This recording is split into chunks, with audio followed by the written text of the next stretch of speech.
Lucapé Cindy, non? C'est moi c'est Batut. Moi c'est Batut. On est déjà souligné, mais j'ai 30 euros, Lucapé Cindy, non? C'est une question, on a habité sur tout le monde, on a Batanzela. Comment ça Batanzela? Ah, ça quand même, ma petite soeur, on a bien comme un problème. C'est moi c'est Batut. Moi c'est Batut. Faites Académie, la vraie histoire, tout ça, on a besoin de monter dans l'Académie. Et puis la vraie histoire d'Académie, chacun est parti de son propre gré.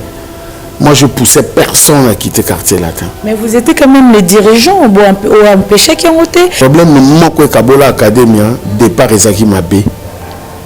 Au moins, il faut déjà fondation à la solide.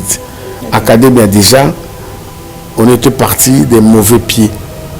Tant que tu vends qui solo là, tu bimis à l'union sauté. On est déjà souligné, mais j'ai 30 euros, Lucapé Cindy, non? C'est une question, on a habité sur tout le monde, on a Batanzela. Comment ça Batanzela? Ah, ça quand même, ma petite soeur, on a bien quand même à remplacer Bino. Ah, ça peut honneur quand même, il y a quartier là. Comment problème? C'est moi c'est Batut. Moi c'est Batut. Oh, tout bakoki kozala na possibilité à atteindre Cindy les cœurs. Basolana pour na vie na biso Sam. À cause ça tu peux passer un message à Bongoko. On a un problème. Petite soeur. Non. Ma petite sœur n'a pas fait. Bon, n'a fallu j'étais trop gentil et puis trop naïf. J'ai beaucoup aimé, j'ai beaucoup apporté, j'ai beaucoup patienté, j'ai beaucoup toléré. Mais tant que commis que nous avons toléré, nous souhaité. Nous avons déjà que tant que changer d'esprit et puis si étincelle, Modogo, les bouts, Nangaï déjà. On vient de loin avant tout y aller dans le quartier latin. Okay. Et puis tant que ça soit académien, c'était vraiment ça. Donc parmi eux, si tu as même l'occasion de voir Bourroisawa, au solo il n'y a jamais nous t'a poussé dans le quartier latin. Jamais nous t'a poussé dans. Et puis il y a vérité que dans le quartier latin, il y a un mambogote, académie, il y a un mambogote. Il y a un groupe, parce que je fais juste un constat. Nous avons des jeunes qui sont 40 personnes, 35 personnes, mais on gérer Batouana. Batouana a espoir na bango zepana yo. Batouana nyonso, bazomona que fin du mois il faut libérer bango. Mais ce qu'on se dit, nous se retrouver té, au bimara patron mabé. Ce qui fait que mabé ou yo reprocher qui place yo outaki, yo peut reprocher yo la même chose. Tu vois un peu. Donc, il y a une fabrication combien de musiciens baki. Vibrateur bakendaki, bina filé père okende, à part bina filé na mona petit on a soit boka ya madwa ki, mais lui reste fabrigas, azape na bande na e. Glody Diasiga, la mignonne. La mignonne. Tracy Mbelenga bro. Tracy Mbelenga bro. Kata. C'est un concept pour vraiment apprendre à chuchoter votre peau. La peau a besoin de la communication. La peau, elle n'a pas besoin d'être négligée. Chez Grasse Beauté Cosmétique Paris, nous travaillons pour la restauration de la peau.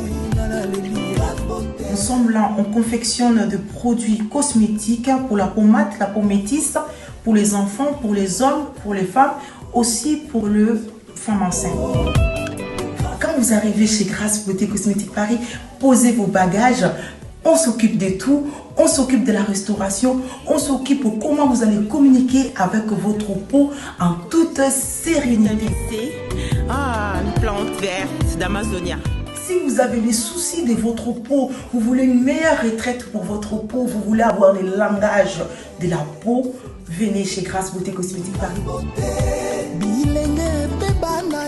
N'hésitez pas, contactez-nous sur notre WhatsApp au 0033 6 23 22 73. Toute l'équipe Grasse Beauté sera à votre service. Bonjour, bonsoir fidèles de l'Engia Congo, bienvenue dans votre émission qui est présentée par la vôtre Audrey Luzolo, la battante, la 3 fois sucrée Nabino Bolingara Mingi, Ngayo na Elengia Congo, babi sita makambo, sita actualité, sita ba bonne chose dans son beau côté. J'espère que vous s'en raté quoi. Voilà, je salue mon pasteur. Je salue mon pasteur Joël Makoba, Georges Kinwani, et puis pourquoi pas au couple Mbelenga, en tout cas, gros coucou Nabino Bisika Bozali Bongo, et l'ongo na Lubota Mobimba, je salue Jika, José Kabemba, le vieux garde-robe, le numéro 1 de l'Amérique du Nord. Pourquoi pas Papi Mokiki na nuisilité na Londres bambotene belé quant à Yala la Mokonda Yochi. Voilà, aujourd'hui je reçois pour vous Samachintu Obino Yebi de Gebele à l'équipe carrière na Obi soto Yebi to découvrir kaye na quartier latin au moko ezape groupe moko ya munene to yebi na mboka na biso Samachintu azalawana a marqué histoire nae et puis du coup à Longwe quartier latin a commis na academia tokosola tout wana lelo azasu na academia te asali ya yemoko donc azo évoluer je crois qu'à sa carrière solo nae to remettre un peu que tout na ba question au pe bino bolinga boyo kana bandako en tout cas vous prêter biso ka oreille en tout cas nyonso et lobama awa bonjour Sam. Bonjour Audrey. Voilà, c'est déjà depuis quand? Depuis que vous êtes à Kin? Ça fait 2 mois. Ouais, ça fait 2 mois exactement. Banana Nakin, ça fait 2 mois. Pour le compte de, parce que tu as vu que nous sommes beaucoup de potes, les Aramingi, soit beaucoup recruter, musiciens, soit beaucoup annoncer sortir album, parce que déjà là, on dirait album P.O.T. Kobima. On va parler aussi de ça. Donc, tu as un but de voyage, de placement, pourquoi? En fait, Nakin, na compte Nangamoro, na compte à Moutouté, na compte P à Songolo Pakalate. Je suis de retour à Kin. C'est-à-dire, on a tika à Kinshasa 6 ans. De 2003, on a Kin 2009. Après, en 2012, on a décidé qu'il y a un Kin, j'étais plus, pardon, j'étais plus à Wanakin qui est à Poto. Et en 2016, pendant 3 mois, on a sali 3 ans. Donc là maintenant, Nazonikin, pourquoi? Parce qu'il faut que nous fassions la promotion album Nanga. Il faut que nous fassions la promotion à l'œuvre Nanga. À part album Nanga, nous fassions l'œuvre de quoi va couper les Kiambati, Botu, Teshi. Donc ensemble, que nous sommes vraiment présents. Nakachakin, vraiment. Na mon un peu maramususu na vivre là où la concurrence est rude quoi. Okay. Là où vraiment concurrence est à makasi. Donc tu vois, donc il y a un nakati dans zone kin quoi. Voilà, parlons de ta carrière, 27 ans déjà de carrière. Bilan est un positif ou négatif par rapport à ndenge marambango zo kendele par rapport au à bika bambo kango banungu eza moi trop ba comporter ça makenda wapi déjà bilan est un mais bilan faut ça positif parce que c'est une évolution. OK.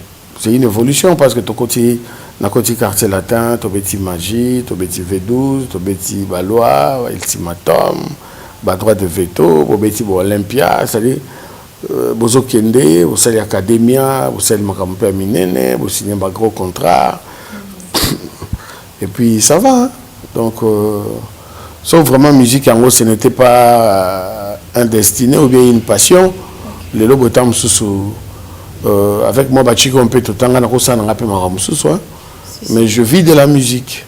C'est-à-dire, ça ne me donne pas des millions, mais ça me donne de quoi être bien, à mener une vie paisible.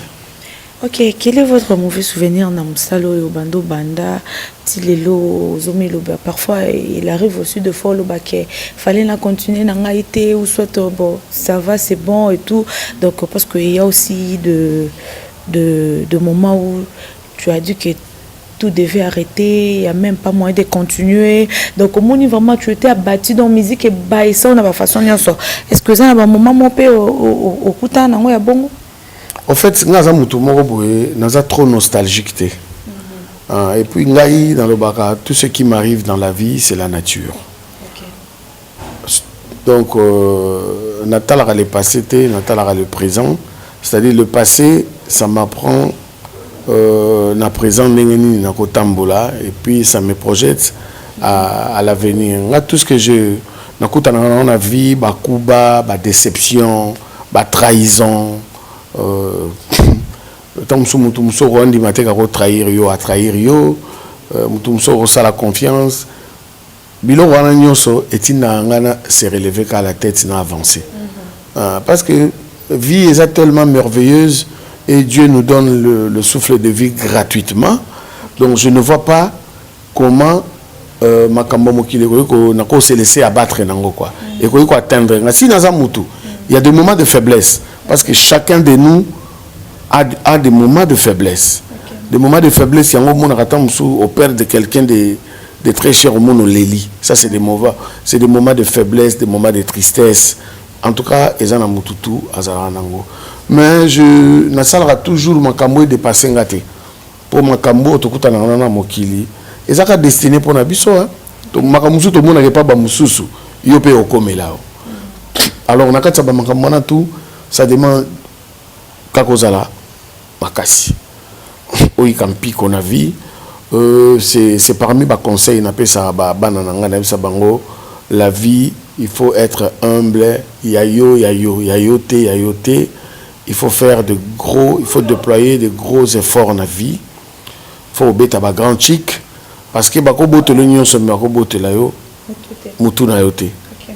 ça c'est le plus important. Toujours ce qui est le plus important, c'est votre intelligence. C'est plus que richesse o nga na koti ke la bango richesse na koti ke la bango na carrière nanga na eu chance nzamba batelinga tilelo boye papa ningo bakenda biso leki bango na rien ezaka nzamba ezaka grâce kako nzamba sala biso omoni pe bana bazokola bazobala bazopeso pe bakoko tu te dis enfin donc je dois avoir une manière de me comporter, de marcher dans la vie. Et puis, il faut vraiment la contrôler, quoi. Donc, tant on a fait ça, on a conseil, c'est-à-dire les enfants d'autrui, peut-être qu'on servir bango, et servir bango pour que toi apprenant la vie. Moi, je me dis toujours, je suis un apprenti éternel. C'est-à-dire, toi apprenant et pas baninga, dans mon papa n'a pas ses conseils, aux autres années, se battre dans la vie, tu te dis non, vie est facilité, vie à Moutesukaka Mukolo. 4 bougies, zolo likolo, mais tant qu'on a encore la vie, c'est-à-dire tout le baranine, espoir à terme, notre barano l'hivernement Mustafa, il y a positif jusqu'à la mort. En tout cas, merci beaucoup pour la réponse. Les conseils que tu prodigues à tes enfants, et ça m'a vraiment attristé. Si papa n'a paix à son âme, il s'habille toujours. Il s'habille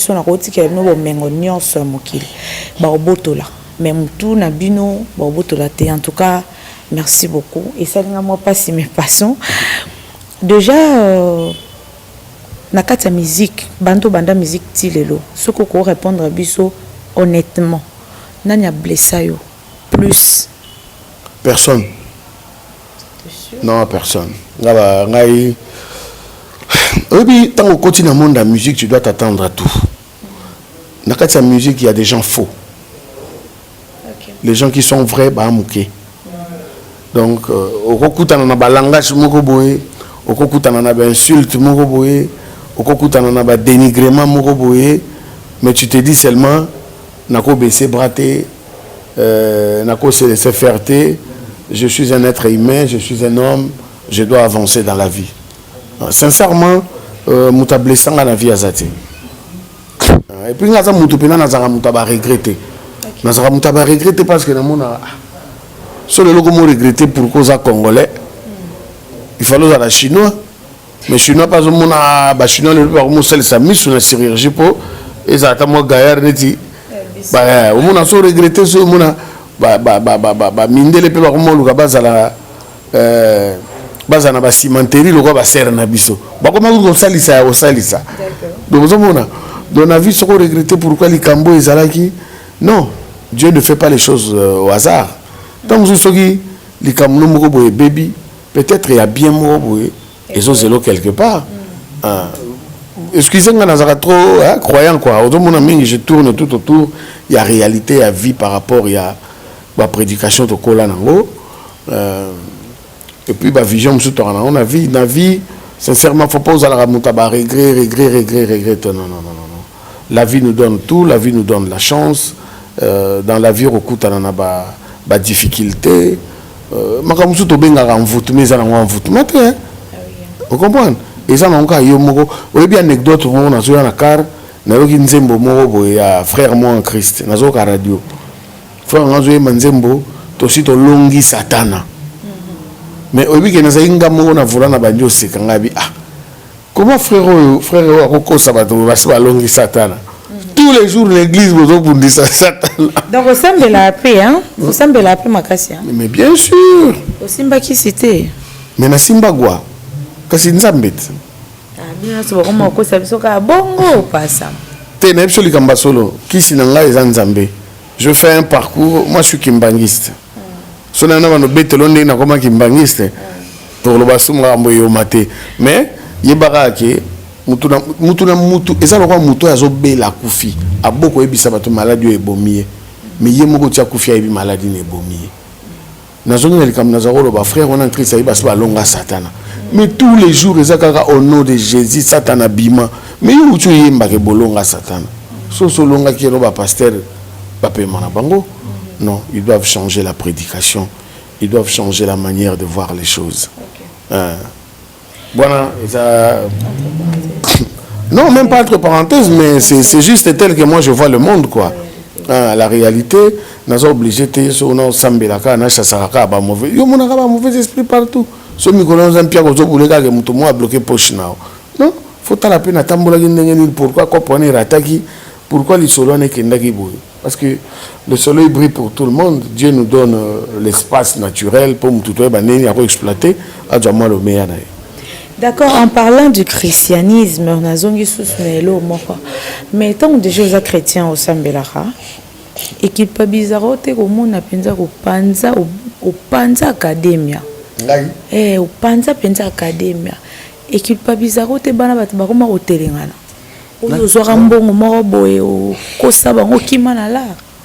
Awana masolo ya balabala to ya masolo solo. Wana masolo pena babi vrai cause ya okabona academia nde ngwana. Balobi na nani? Mais bato academia moko na bino na otanga kombo te pona bo polémique. Te akosi.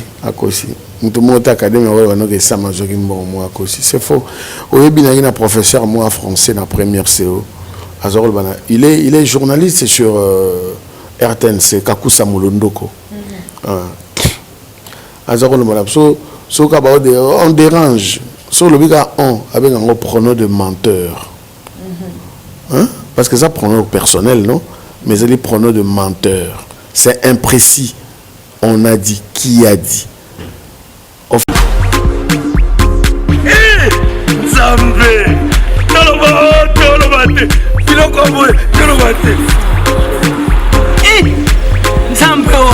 Yo!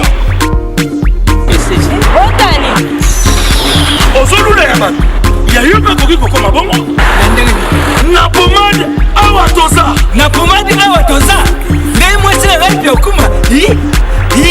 En ligne osoma pomade naturelle awatosa. En ligne www.awatosa.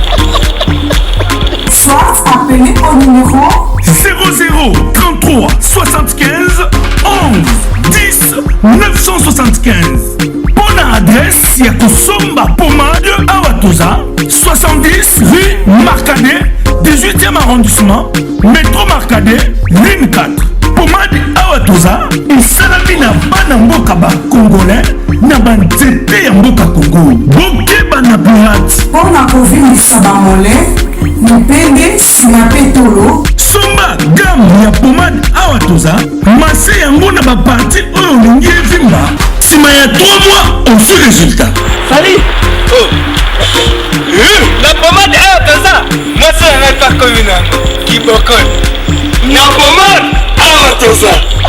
En fait, Académie, la vraie histoire, toujours en absolument bon côté d'Académie.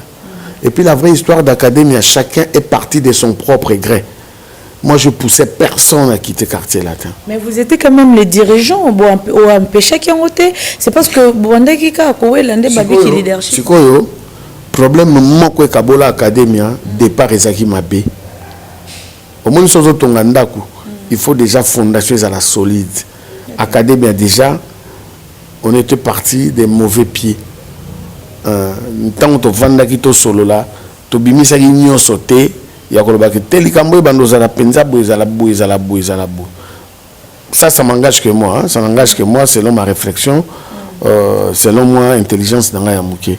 Donc le départ était déjà mauvais, ça c'est de 1. Et de 2, tant que Bino Bochagi Samchit président, l'air n'a pas appliqué que non, il ne faut pas tout ça la bouille, il faut tout qu'il y ait bouille. Mais toujours avec élégance parce que c'est mes amis, c'est mes frères parce qu'on vient de loin. Mais au moins, on a attitude. Et puis dans le Bangon Académie, j'étais trop gentil et puis trop naïf. J'ai beaucoup aimé, j'ai beaucoup apporté, j'ai beaucoup patienté, j'ai beaucoup toléré. Mais tant qu'on commis que non, t'es tolérant au soute. Mouta message déjà que t'es check tant qu'on change d'esprit et puis si étincelle mon tout mais non, c'est pas ça qui compte. Ce qui compte aujourd'hui, on est une famille et bon. Espace ça pour nous tout, hein. Moi je me bats de mon côté. Babi surtout yona somo nonde bandaki ko simba te penza pour ce comme ko là yo changer non baboul. Non, somo c'est l'un de mes meilleurs amis dans le monde musical. Okay. Depuis quartier latin, Modogo c'est mon frère. Modogo za penza neti mona mama nanga. Somo c'est mon ami. Tu sais ami vraiment. Ce qui dit ami, c'est amitié, c'est amour, il y a beaucoup de choses. Okay. Pareil avec Bourreau. Bourreau, c'était mon jeune frère depuis quartier latin. Nous avions vraiment dans la relation, même Bouchi. Donc, on était vraiment une famille. Il est ici, est-ce que vous avez beaucoup tenu? Attends, Bourreau, il est en Angola, mais il y a autre chose. Mais non, on a mon été. Modogo, Lebou, Nangaï déjà. On vient de loin avant tout y en a un quartier latin. Okay. Et puis tant que ça soit académien, c'était vraiment ça. Donc parmi eux, si tu as même l'occasion de voir Bourazawa, au solo le nom bisoké, jamais muta poussanga dans le quartier latin. Jamais muta poussanga. Et puis oui biso vérité que dans quartier latin c'est un mambongoté, académien, c'est un mambongoté. Mais c'est bizarre hein, les autres sangana rato ou année passé 19 ans avec plaisir. Okay. Mais les lots 20 ans académie. OK. Mais les lots ça la binonde nini na hôtel ko ça l'émission na jeune génération ba utuko bima ba longwe je sais pas si vous êtes informé bano ba utuko longwe la team wata batu ba opesa wonka exemple na bino et ça la bino peut défendre ni so mutu alinga a tracé chemin ba bien bo kende bo suka loko académia et tout ça c'est bango ils ont un mauvais exemple mo boye bango kutu ba opesa bango exemple loko a bisote bango et ils n'ont encore rien fait dans leur carrière hein. Na ba salé l'hôtel OK nous on avait déjà fait quelque chose na quartier latin déjà tout ça qui ba chante beti ba sala danger tout ça là ba maman la ba tourner Bourreau déjà il y a banzembo modo il y a banzembo les bois il y a banzembo somme pareil et puis toi qui déjà ma ba combo OK ba bien au Ghana à l'époque Zaïre ba bien au Ghana Congo te ba bien en Afrique ba bien en Afrique mais bango et ils n'ont encore rien fait dans le monde musical donc na ko ki peut condamner bango te ko ki peut ko pesa bango raison te mais ce qui est vrai histoire il y a ba groupe ba no longwa kaka. Okay. Parce que je fais juste un constat. Dans ce monde, il y a 40 personnes, 35 personnes, mais on peut gérer Batouana. Batouana a espoir na bango zepanayo. Batouana nyonso, bazomona que fin du mois il faut libérer bango. Mais ce qu'on se dit, Batouana se retrouver te, au bimara patron mabé. Ce qui fait que mabé ou yo reprocher qui place yo outaki, yo peut reprocher yo la même chose. Tu vois un peu. Donc, Yogo Tolobiga, on a fabriqué combien de musiciens baké. Vibrator bakendaki, bina filé père okende, à part bina filé na mon petit, on a soit boka ya madwa kei, mais lui reste fabrigas, à sa peine la bande nae, et ça dit quand même bien que dans sa lignée, bah tout le monde peut bobabiner pané bazo ça la paix mankambo. Mais ils ont un cheminement. Pourquoi bato bazokende? C'est là le problème. Ok. Voilà, Irazawi ya Mukuse Atalo, Bambo Tebele Visuko Zwami, Refram la douce BMA, Rodrigue Matadi, Mbinga de Bakongo, Sam Tutuye, voilà. Mais on dirait, moi je me dis bien, Bato Bazoko Lelo na orchestre, oh Yebana. On dirait bon, il y a plus que la visibilité. Ce que c'est moi chamoko, ce que c'est moi concert moi munene, ce qui a yebani moi muke alongwe. Mais tant qu'on a peu qu'on a qui on dit bah leader ango, bah tikala na ba moto na bango ba kenda rapamba ndenge pe bino. On dit bon limora banda olongwa rapé quartier latin. Mais nga inga samchintu nga to limo to kenda hapi. Mais omoni nga komo na ngebunga. So komo na ngebunga kina ndimito dra nga luka ngale loto vanda to sala mission, je ne pense pas. On a toka tes missions. Mais bino botikala mi na batapoto on dirait awana kina wa boboma na bino masolo. Non non, vie ezaka na kisasa te. Ne limite que pour l'autre ando to danser faut la na kin. Jamais. Je crois que au moins une différence il y a musique et les lezanine. Biso beti musique à passion, génération na biso. D'accord. Musique il y a pas cité pour na la nzala na palette pour non. Biso beti musique na kendara chic. So na zongi na parler pénalier na bimi na nga pena ko sakana na ba master na ko tala ba master mais na obeta musique parce que c'est ma passion. Mais il faut comprendre que dans la génération d'aujourd'hui ba petit muso pe ba beti musique potam so ayebi ne ko yemba mais ko yembo ya ndaku ayebi ko yemba mais ko yemba o ya ndaku mais le problème c'est que tam muso pe ba difficulté bala ya la vie mutetindi akoma pe musicien. D'accord. Tu vois un peu. Mais Lelo, toko juger batouté, toko peki sapé mutouté, mutuka il se sent mieux que la musique. Il se sent mieux. Mais so taline zelango mona ba gêne belle épée. Au mona pas ça man orchestre songolo par la Lelo azara de souté. Non mona mais il faut pas comparer bango na génération kadema. Biso mangam to sala to passo la peine de Lelo nzela ba petit belé, ba salima moka bona orchestre banda bana African Fiesta. African Jazz, African Fiesta sukisa. African Fiesta, Sugi Molende, Afriza, Afrizam, OK Jazz, Tiers Monde Coopération, Zaiko Familia Day, Wenge, Victoria Eleison, Karawa Musique et Salamangana, Viva, Victoria Eleison, avant de Victoria, Karawa Musique et Salamaki. On comprend? Wenge, écoute, n'en parlons pas. Wenge Tonia, Wenge BCBG, Wenge Maison Mère, Wenge Fondation, quand les Arabes Didier Massela les fondé. Donc, on ne condamne pas. C'est la musique. On dirait que le bassou bon, on a un exemple, moi, c'est valable, concret, au monde a qui malusous. Mais dans le bin, ce n'est pas un souhait que Batou Balongwe va repanzana, mais Ekoya n'a pas kaka. Parce que mon il est là pour tolérer, bon, tout ça, mon leader. Mais tant qu'on a vraiment un cambo banda, tout ça, mon a neti.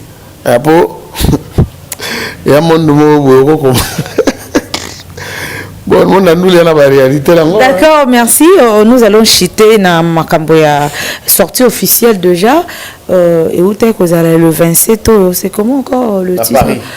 Eyoma, oui, sortie officielle et Eyoma. Non, Naza connecté. Oui, et où t'es déjà le 27.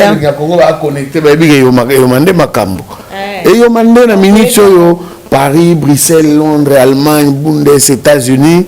En tout cas, je tiens même à remercier vraiment tous les amis de l'Europe, des États-Unis, dans l'Amérique, dans le Canada, dans Japon, Ben Waiki, Patrick Mbwebwe, ML, Dadi Brako, JC Sarkozy, Dadi Brako, je te porte dans mon cœur, Yebi frérot. Chouchou Ilunga, Gloria Ngoy, moi qui toque ma nièce.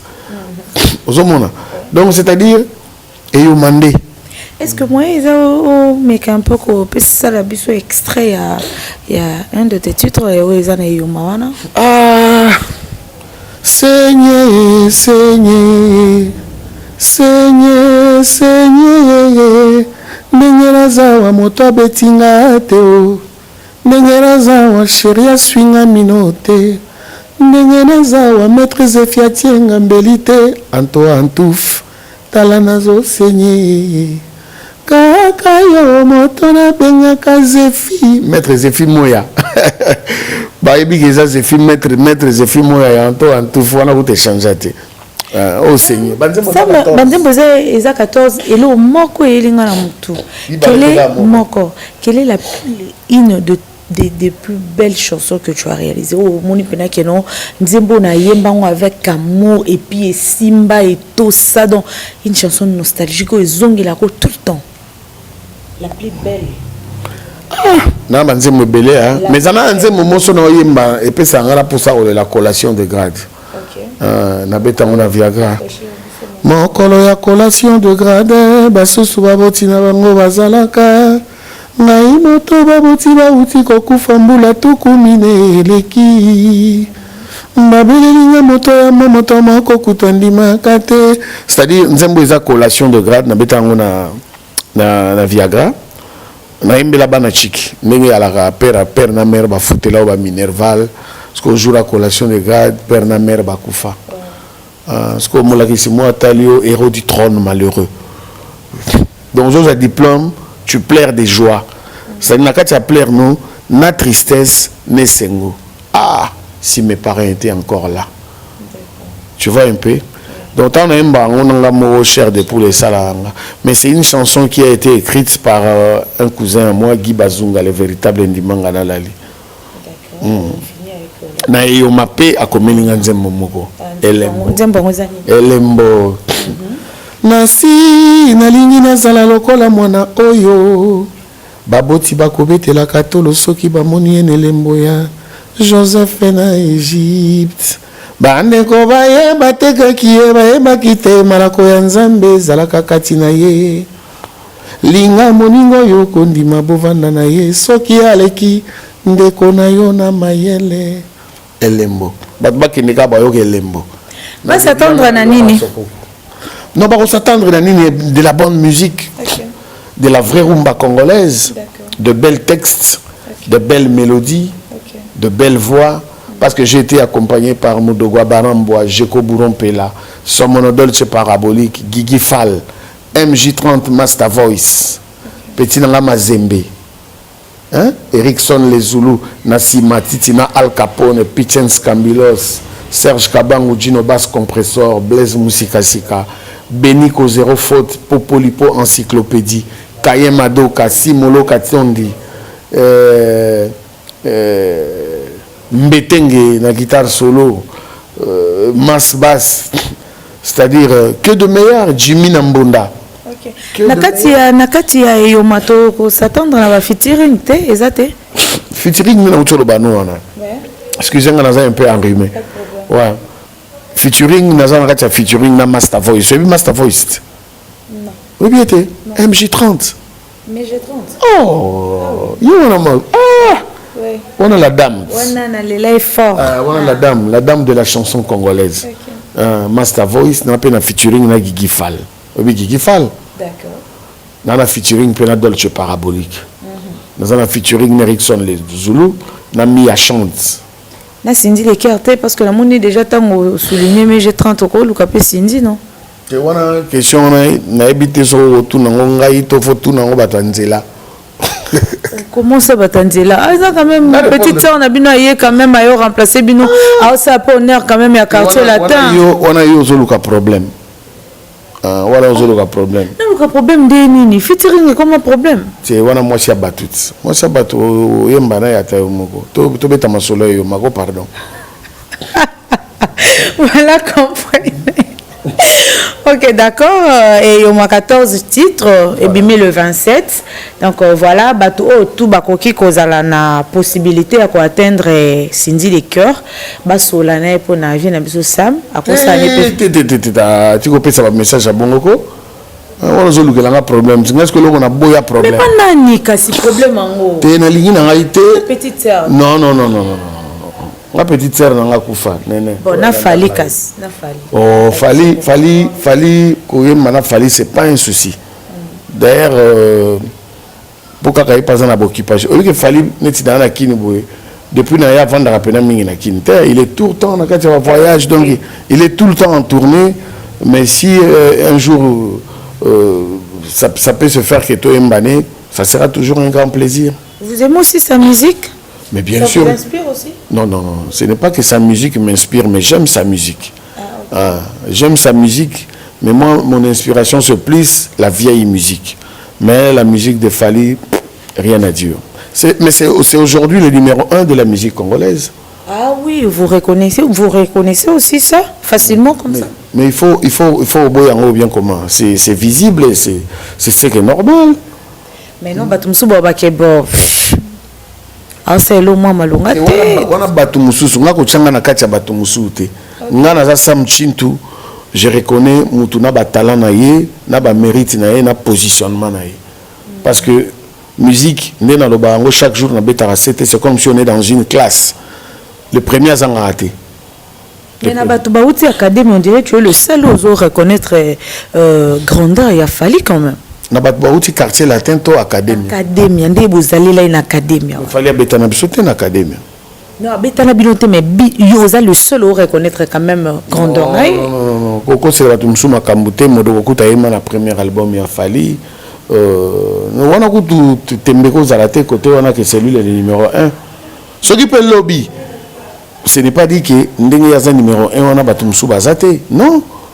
Wataza, Fabro Ali, faire cher de poule azali. Déjà dérangé bango, tonton Sam. Dans le bar du Cambo, même bateau Hollanda biso ba ke Samilé dans la vérité.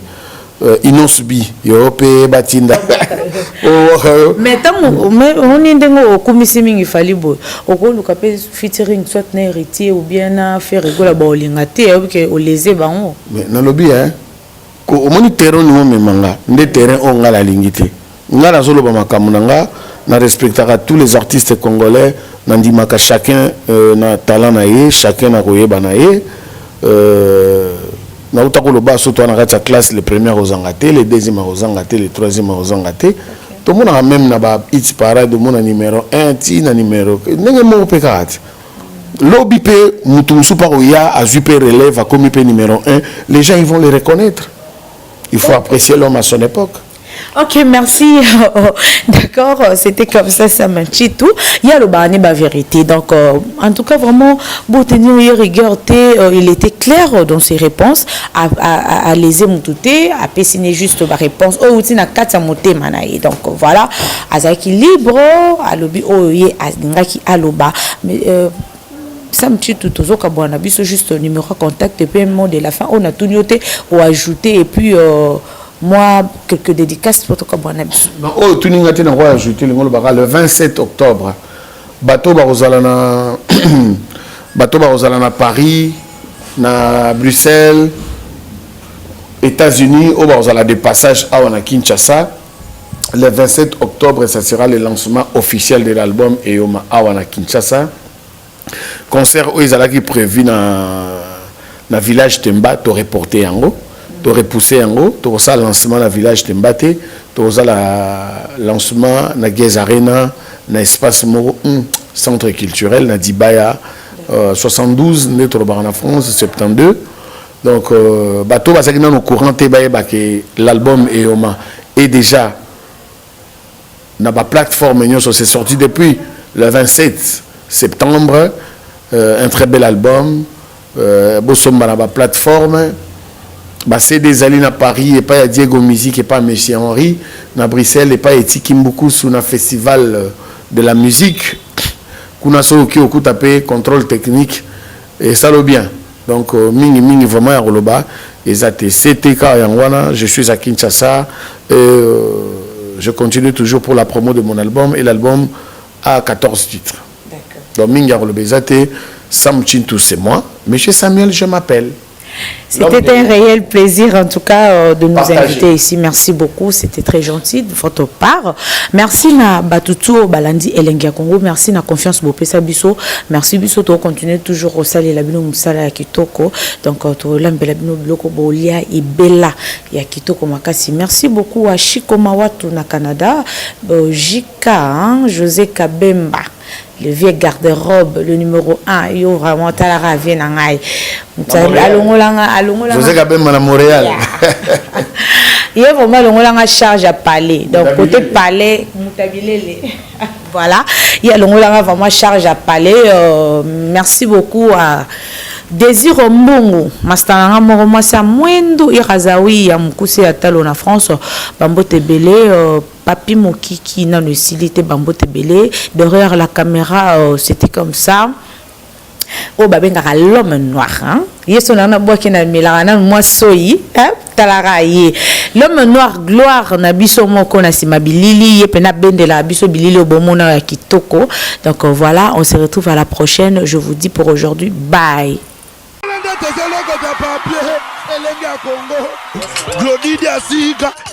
La mignonne. La mignonne. Tracy Mbelenga bro. Tracy Mbelenga bro. Kata.